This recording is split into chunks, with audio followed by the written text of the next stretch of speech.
हाँ जी dear students, देखो ਆਪਾਂ ईडीटी सैकेंड ईयर ਦੇ ਵਿੱਚ ਪੈਡਾਗੋਗੀ ਆਫ ਇੰਗਲਿਸ਼ ਲੈਂਗੁਏਜ ਦਾ ਟੌਪਿਕ ਪਹਿਲਾ ਸੀ issues of learning English in a multilingual multicultural society part A ਪੜਿਆ ਸੀ, ਜਿਹਦੇ ਵਿੱਚ ਆਪਾਂ ਇੱਕ ਇਸ਼ੂ ਪੜਿਆ ਸੀਗਾ। ਠੀਕ ਹੈ, ਤੇ ਹੁਣ ਆਪਾਂ ਜਿਹੜੇ ਬਾਕੀ ਦੋ ਇਸ਼ੂਜ਼ ਨੇ ਇਸ ਦੇ ਵਿੱਚ ਉਹ ਆਪਾਂ ਪੜ੍ਹਦੇ ਹਾਂ। ठीक है, issues of learning English in a multilingual multicultural society part B. Part A जरूर देखो जे तुसी डिटेल दे विच समझना। ठीक है, जे तुसी इंटरेस्टेड हो। आप देखो टाइम नहीं खराब करते, चलते हैं टॉपिक ते। Issue of level of introduction, मतलब ये भी एक मसला अपने इंडिया दे विच। इशू मीनस मसला, मसला ये भी एक मसला गा लैवल ऑफ इंट्रोडक्शन भी जेड़ा अपने इंडिया दे विच इंडियंस नूं इंग्लिश सीखण दे विच रुकावट बन रहा। यह भी एक मसला जिहदे बारे डिस्कस किया जाना जरूरी आ। किवें, पहले मसला समझो है कि लैवल लैवल हुंदा पद्धर, इंट्रोडक्शन जान पछाण मुढ़ली जानकारी दा पद्धर।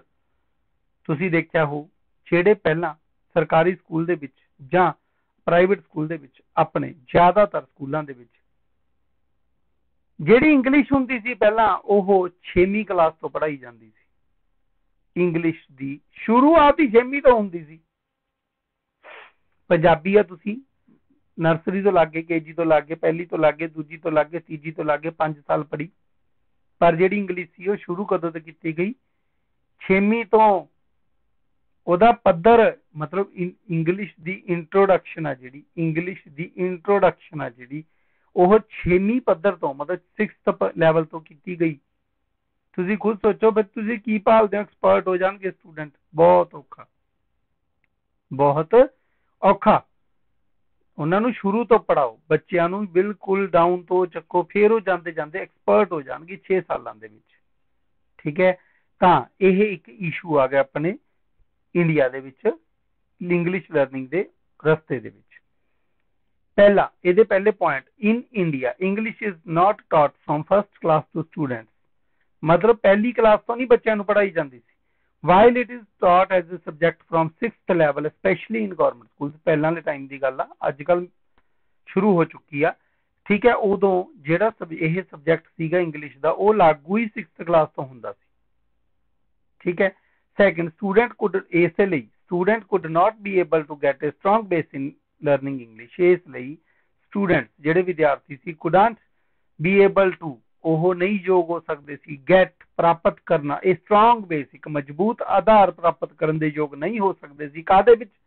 इन लर्निंग इंग्लिश, इंग्लिश सीखण दे विच। Third point, secondly as we know first level of English learning should be pronunciation.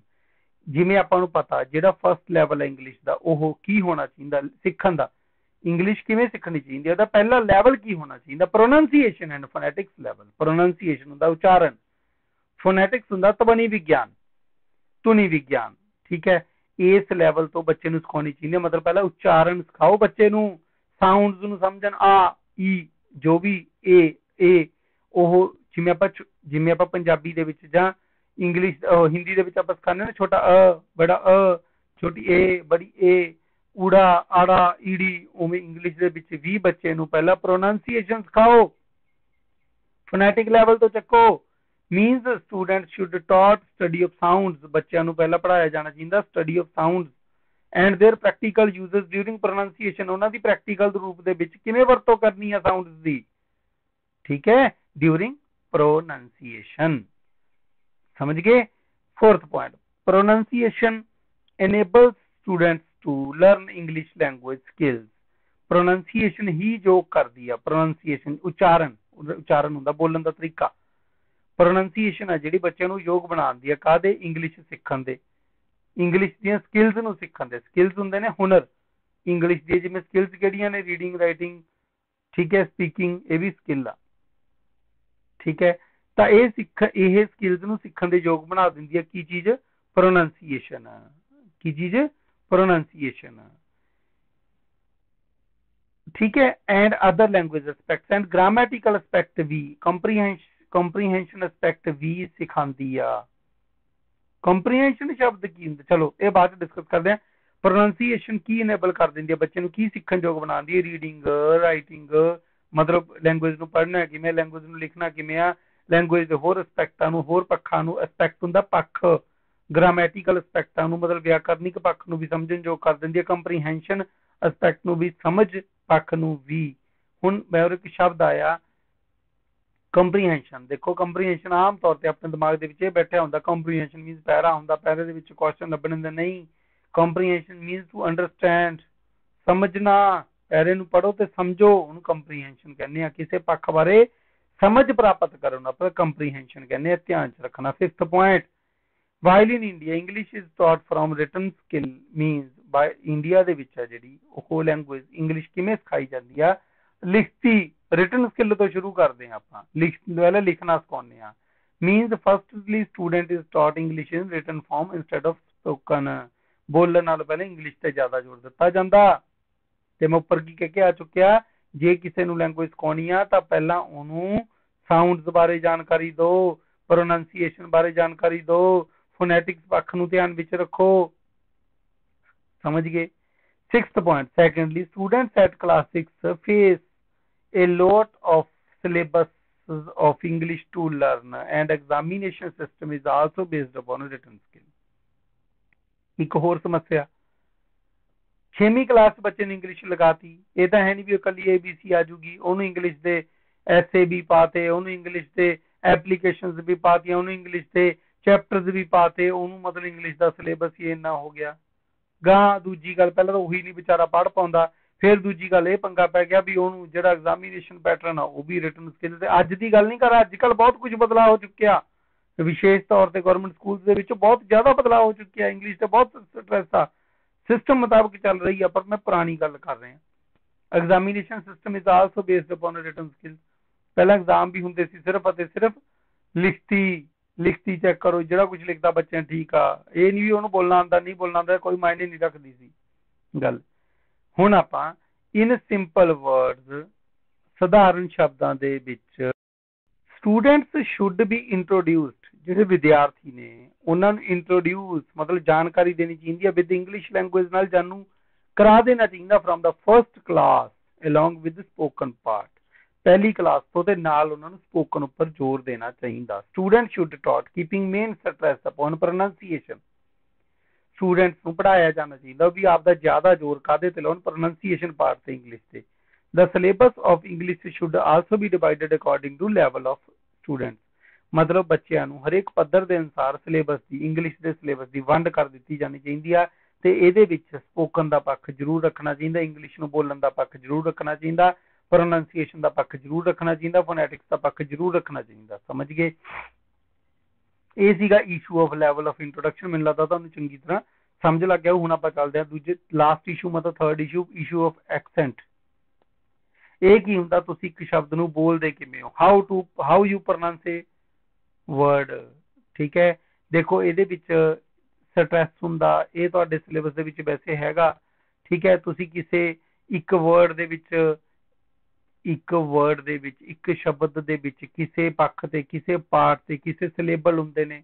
ਦੇਖੋ ਪਹਿਲਾਂ ਗੱਲ ਸਮਝੋ, ਆਪਣੇ ਕੋ ਫੋਨੈਟਿਕਸ ਹੁੰਦੀ ਹੈ, ਸਟੱਡੀ ਆਫ ਸਾਊਂਡ, ਫੋਨੋਲੋਜੀ, ਕਾਫੀ ਕੁਝ ਹੁੰਦਾ ਦੇਖੋ, ਹਨਾ, ਸਟ੍ਰੈਸ ਬਾਰੇ ਜਾਣਕਾਰੀ ਹੁੰਦੀ ਆ, ਇਹ ਟੌਪਿਕਸ ਨੇ ਤੁਹਾਡੇ ਸਿਲੇਬਸ ਨੇ, ਪਰ ਮੈਨੂੰ ਲੱਗਦਾ ਫਸਟ ਦੇ ਵਿੱਚ ਤੁਸੀਂ ਪੜ੍ਹ ਕੇ ਆਏ ਹੋਵੋਗੇ ਤਾਂ ਅੱਗੇ ਵੀ ਹੈਗੇ ਨੇ, ਪਹਿਲਾਂ ਇਹਨੂੰ ਸਮਝੋ ਫਿਰ ਤੁਹਾਨੂੰ ਐਕਸੈਂਟ ਸਮਝ ਲੱਗੂਗਾ ਐਕਚੁਅਲੀ ਤਾਂ, ਠੀਕ ਹੈ। ਪਰ ਮੈਂ ਦੇਖੋ ਤੁਹਾਨੂੰ ਸ਼ਾਰਟ ਦੇ ਵਿੱਚ ਲੈ ਕੇ ਜਾਣਾ, ਮੈਂ ਤਾਂ ਆਪਦਾ ਜਿਹੜਾ ਟੌਪਿਕ ਹੈ ਪੂਰਾ ਕਰਾਉਣਾ, ਇਸ ਲਈ ਤੁਹਾਨੂੰ ਦੱਸਦਾ ਐਕਸੈਂਟ ਹੁੰਦਾ ਵੇ ਆਫ ਪ੍ਰੋਨਾਂਸਿੰਗ ਏ ਲੈਂਗੁਏਜ, ਵੀ ਕਿਵੇਂ ਆਪਾਂ ਲੈਂਗੁਏਜ ਨੂੰ ਉਚਾਰਨ ਕਰਦੇ ਹਾਂ, ਕਿਸੇ ਭਾਸ਼ਾ ਦਾ ਉਚਾਰਨ ਕਰਦੇ ਹਾਂ, ਉਹਨੂੰ ਆਪਾਂ ਐਕਸੈਂਟ ਕਹਿੰਦੇ ਹਾਂ।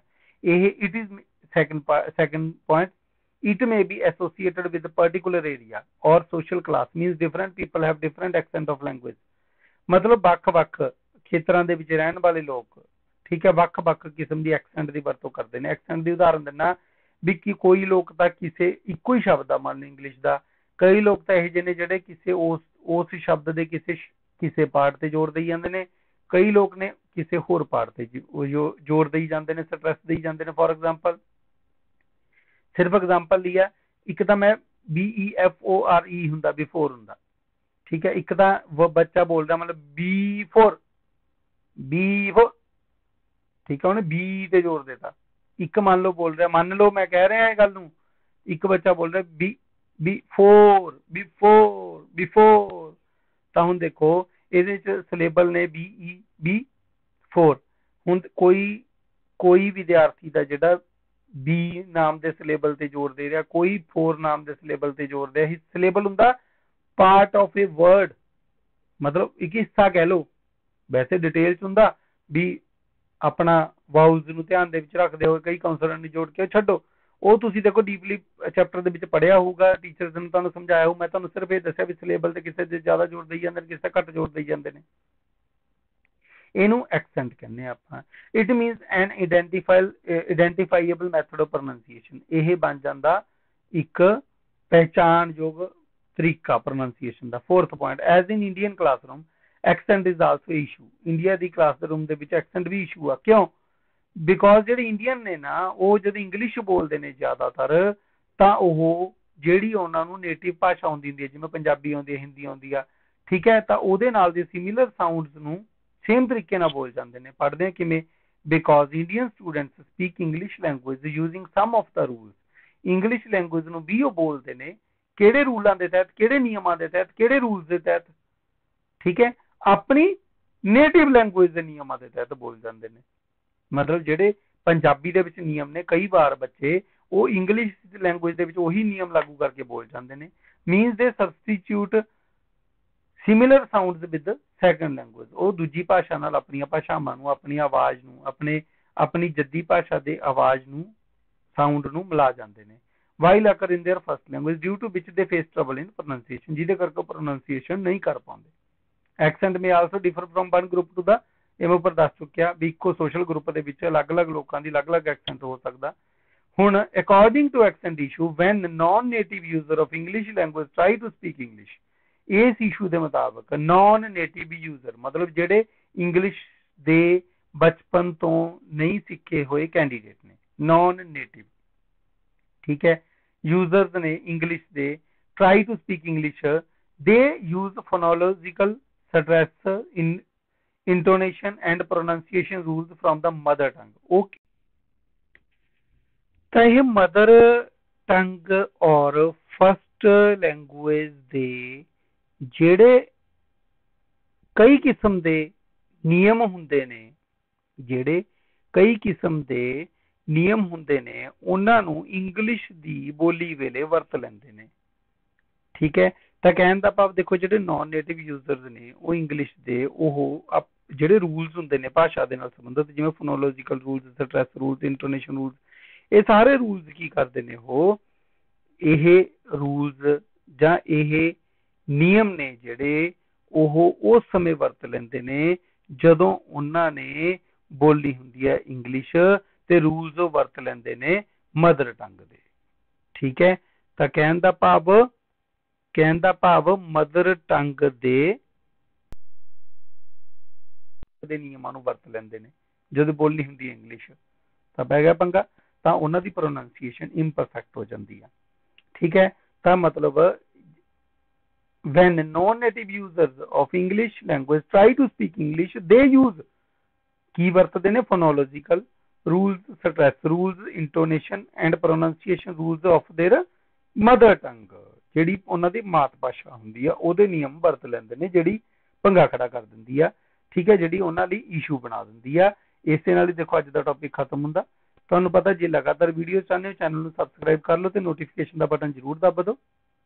ਇਸ ਤੋਂ ਇਲਾਵਾ ਵੱਧ ਤੋਂ ਵੱਧ ਵਿਦਿਆਰਥੀਆਂ ਨੂੰ ਜੋੜੋ ਜਿਹੜੇ ਮੇਰੇ ਲਈ ਵੀ ਪ੍ਰੇਰਨਾ ਸਰੋਤ ਬਣਨਗੇ। ਅਗਲੀ ਗੱਲ, ਜੇ ਤੁਹਾਡੀ ਕੋਈ ਕੁਐਰੀ ਹੁੰਦੀ ਹੈ ਤਾਂ ਮੇਰੀ hsingla1984@gmail.com ਵੈਬਸਾਈਟ ਮੇਲ ਤੇ ਮੈਨੂੰ ਮੇਲ ਕਰ ਸਕਦੇ ਹੋ। ਇਸੇ ਨਾਲ ਹੀ ਅੱਜ ਦਾ ਆਪਣਾ ਟੌਪਿਕ ਖਤਮ ਹੁੰਦਾ। ਜਲਦੀ ਲੈ ਕੇ ਆਵਾਂਗੇ ਅਗਲਾ ਟੌਪਿਕ ETT ਸੈਕੰਡ ਈਅਰ ਲਈ। ਧੰਨਵਾਦ ਜੀ।